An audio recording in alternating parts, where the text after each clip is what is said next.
Hi, I'm Erica and I live fully off-grid with my husband and 2 kids. Today I'm going to show you 4 healthy Christmas treat recipes that I love to make, and all these recipes are on my website and will be linked down below. We are starting with my grandma's German gingerbread cookie recipe. My grandma used to make these every Christmas, so it's a very nostalgic treat for me. And I have adapted it to make it as healthy as possible. So first we're beating lard, coconut sugar, and an egg together in a large bowl by hand. We like to purchase pigs and butcher them ourselves, and then I'll render that lard down instead of buying it from the store, because I know that the pig that we bought had a healthy life out on pasture in the sun, and that lard is going to have so many more nutrients in it. Then we add in blackstrap molasses, ginger, cinnamon, salt, and baking soda, and mix until it's all combined. Next we add in the flour, and honestly I've used so many different types of flours with this recipe. Regular all-purpose, organic all-purpose, sprouted wheat, all-purpose einkorn, whole wheat einkorn. Like, you can really just use whatever you want. We used a sprouted wheat and an organic all-purpose. If you're new here, my philosophy when it comes to homemade treats is I use as little sugar as possible to still make a lovely sweet treat. And I do what I can to make it as nutrient dense as possible. But we still enjoy treats all the time. I don't want to deprive myself or my kids of that fun experience. Now we are chilling the dough in the fridge for at least an hour. I have left it like up to 5 days in the past, so it's easy to just mix up this dough, and then whenever you're ready to roll it out, pull it out of the fridge and roll it out. When you're ready to bake, preheat your oven to 350 degrees and roll out your dough on a piece of parchment paper or a floured surface. And you want to do that to about 1/4 inch thick. You may also need to use flour when you're rolling it out, like with the rolling pin.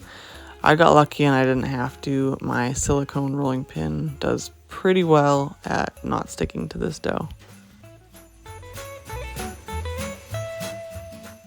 Of course, you can cut this into any shape that you want. I'll admit I haven't tried it for like building a gingerbread house, but we've made different shapes of cookies, and we just have a 5-pack of Christmas cookie cutters that we used this time.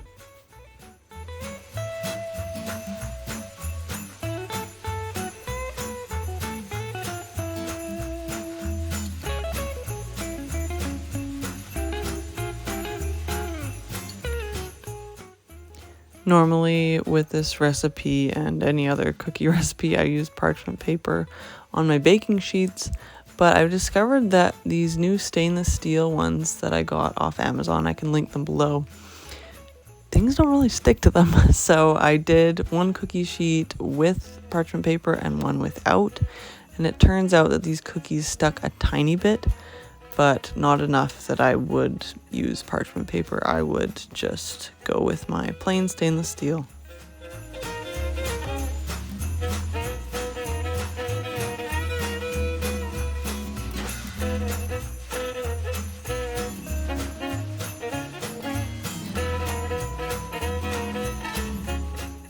So depending on your oven, you'll bake these for 8 to 10 minutes. And the trick with these is you can't overcook them. They will be soft when you remove them from the oven, and then you just allow them to cool on the cookie sheet for about 5 minutes, and then transfer them to the cooling rack, and they will harden up as they cool. So that's the trick, is to not overdo it. 8 minutes is usually enough. You might have to go 9 or 10. But you don't want them to be overcooked. Then they'll be more like a crispy cookie, which is not bad, but they won't be the soft texture that we're aiming for. Now you can totally eat these plain. They're great by themselves, in my opinion, But I also like to add a little something sweet, a little icing or glaze on top. So today I decided to make a typical icing sugar glaze. And again, I know that icing sugar is not healthy at all, but we eat it so infrequently that, again, I'm not stressing about it. In previous years, I've also done a chocolate glaze. It goes really nice with these. And I just melt some dark chocolate and coconut oil together in a double boiler, and then allow it to cool for 5-10 minutes before dipping the cookies or drizzling it on. And then with both of these, you can place them in the fridge to get the icing to set faster, or just let it set up at room temperature.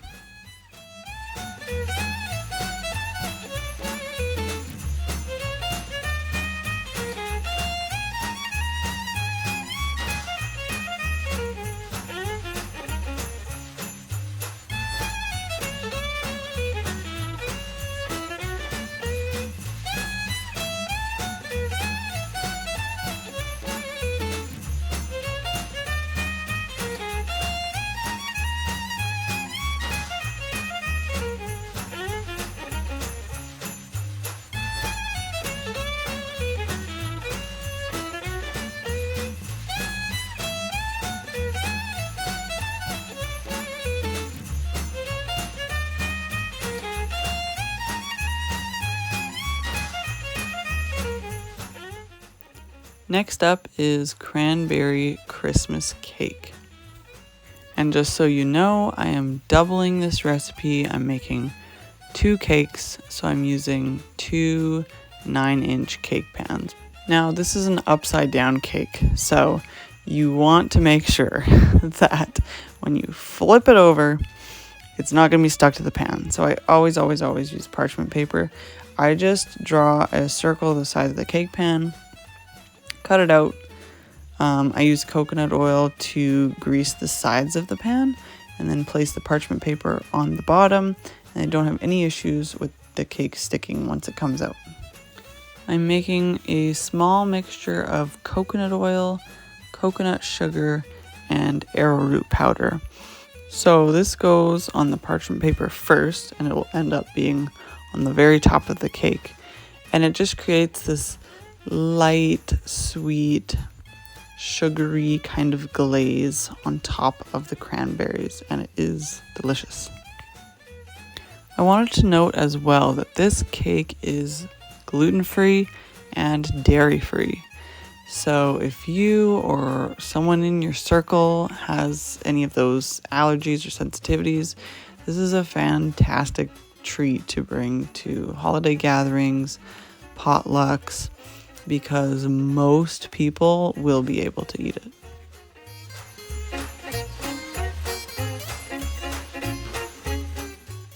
Once the sugar mixture is spread all over the pan, we add our jewels, these lovely cranberries. You can use fresh or frozen. I'm using frozen just because that's what I had, and it totally works. You don't have to thaw it ahead of time or anything.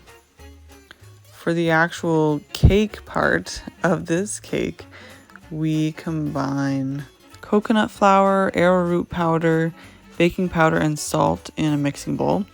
And then in a separate bowl, we'll mix eggs with maple syrup. That's our natural sweetener. You could also use honey, with some cooled melted coconut oil. You want to make sure it is cooled. Otherwise, it will cook your eggs. We don't want that. Then also you're going to add the juice, zest, and vanilla. By the way, if you're not into cranberries or you don't have them, you can totally use different fruits. Blueberries, cherries, pitted of course, and cut up. Sliced apricots, sliced apples. Any type of fruit really will work well in this recipe. I didn't have a lemon, so instead of doing lemon zest, I just added a squirt of lemon juice from a bottle. The recipe calls for cranberry juice or orange juice. I've used both, they're great, but I've also many times not had either of those on hand, So I've just used whatever I've had, even just water. Just the sweetness of the juice adds a little bit more flavor and sweetness, but it can totally work if you don't have any juice and just want to use water. So you mix your wet with your dry ingredients, whisk it up good so there's no clumps, and then just kind of dot the cranberries with this mixture. Carefully spread it over. It is quite thick, so you have to be kind of gentle and just kind of push it around. I like to use an angled rubber spatula for that.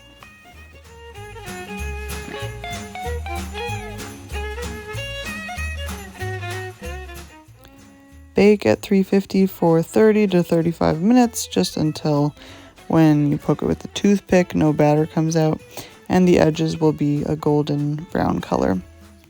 Once that's done, you want to cool it in the pan on a rack for about 15 minutes, then invert it onto a plate and remove your parchment paper.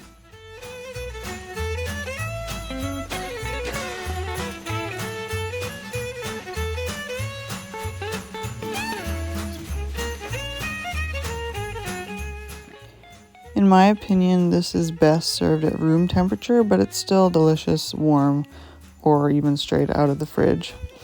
I'm just using some leftover icing sugar glaze from the gingerbread cookies to glaze this, and you'll notice that it just kind of soaks into the cake.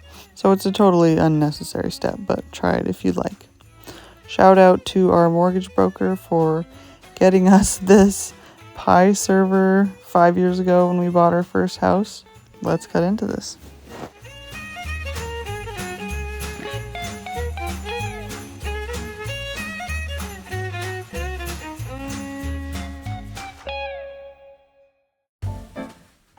Next is maple almond no-bake cookies. And by the way, I am making all of these obviously in November and freezing them all for December. And they all freeze really, really well. So it's nice to be able to make a lot of these holiday treats ahead of time, because December and everything surrounding the holidays and Christmas is pretty insane. So it's great when you can just check some things off your list and just take more time to enjoy the season rather than hurrying around and trying to do all these things. So this recipe is really simple. It's very similar to, your traditional chocolate peanut butter no-bake cookie, except there's no chocolate and no peanut butter. It's sweetened with maple syrup. It's also got coconut oil, almond butter in it. You could use peanut butter or any other type of nut butter, honestly, in place of the almond butter. Vanilla, rolled oats, and I use the sprouted rolled oats from Costco because sprouted grains are healthier, they are easier to digest, and have more nutrients available to the body, so I use those all the time. And then you add some chopped nuts. I usually do almonds. Here I used almonds and some cashews that I had to use up. And then a little bit of flour, any type will do, and some salt. So really simple, really quick. You just mix up your wet ingredients and then add all the dry ingredients. Mix it up really well and drop by the spoonful onto a sheet. Put it in the fridge to cool, and then you can keep them in the fridge or the freezer, whatever works for you. If you are interested in more sprouted grain recipes, I have a free ebook that includes my 5 favorite sprouted and soaked grain breakfast recipes, and I'll link that below so you can get that if you're interested. One of my current pleasures is scaring away the whiskey jacks who are trying to steal my dog's food. It's futile, really. They just fly away and come right back. But it has been a silly source of joy for me just to open the door really fast and yell something ridiculous at them. I think we need to get some bird seed so they can have their own food and not be stealing from the dog constantly throughout the day.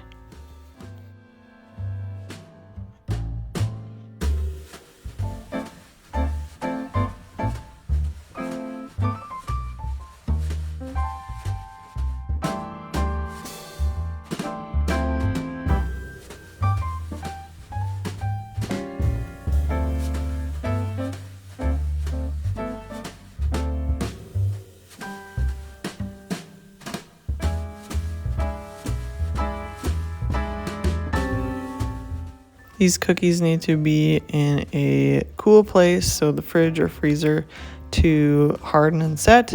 And I don't have room in either of those for my giant cookie sheet, so I put them in my bedroom with the door closed and the window open.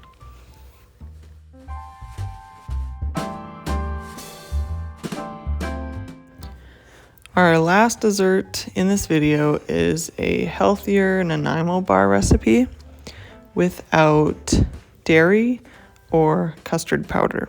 If you're not familiar with Nanaimo Bars, they are a 3-layer no-bake dessert consisting of a crunchy, chocolatey base layer, a creamy, custardy filling in the middle, and a smooth chocolate ganache on the top.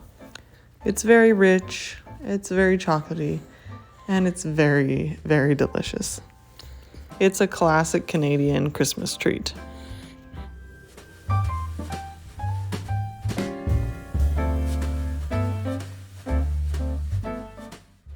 One of the main ingredients in the creamy middle layer is going to be cashews. So I'm going to boil these, and once the water is boiled, let them soak for at least 30 minutes. We want them to be nice and soft so that they will blend super smooth and creamy. Then I'm mixing up my chia egg and cutting up some chocolate and adding that to a saucepan to melt with some coconut oil. And this is the next step for the base layer. I'm using my wood stove because I may as well. It's already warm. And then I'm going to crush up, just partially, these rice puffs. They're not Rice Krispies. Rice Krispies have added sugar and other things. I just wanted puffed rice. Once the chocolate and coconut oil has melted, I'm adding in some coconut sugar, vanilla, my chia egg, the rice cereal, as well as some unsweetened shredded coconut and some chopped nuts.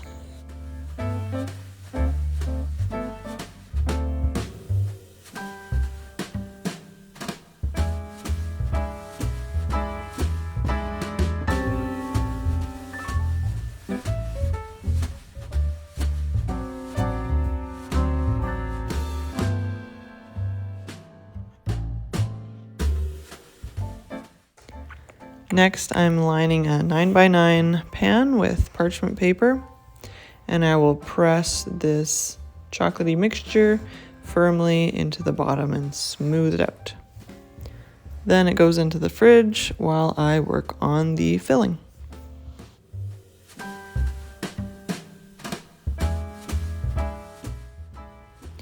I strain my soaked cashews and add them to a blender along with coconut milk, vanilla, salt, and maple syrup. And you can use turmeric to add a little bit of that classic yellow color to the middle layer. I do that. It's totally optional though. I find it doesn't change the flavor at all, but it just gives it more of that classic Nanaimo bar look. I did a little bit of calculating, and if you cut a 9x9 pan of a traditional Nanaimo bar recipe into 18 pieces, each piece will have 23 grams of sugar. And did you know that our bodies can only handle 28 grams of sugar per day? So that's almost your entire day's worth of sugar in one bar. Well, these Nanaimo bars have 9 grams of sugar. so almost a third of the sugar, and they still taste sweet and delicious. So you can really drop the sugar content in treats and you wouldn't even know it. I'm chopping up some dark chocolate for the ganache while my daughter smooths and spreads out the middle filling. And we will pop the bars back in the freezer to allow the filling to freeze for about an hour before we put the ganache layer on top.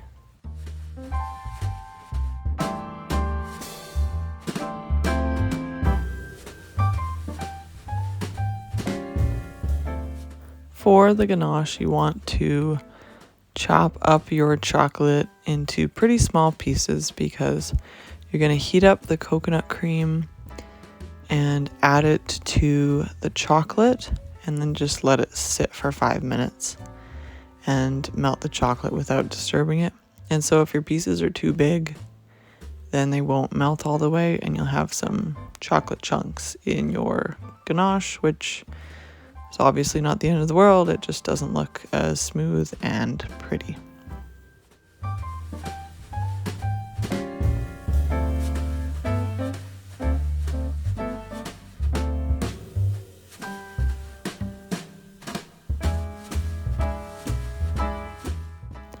Back into the freezer it goes to harden up that chocolate layer. We ended up leaving ours in the freezer overnight. I just didn't get to cutting it up that day, which is fine. This freezer that we have in our kitchen is very, very cold, and no matter how I adjust it, it's still way colder than any other freezer that I've had.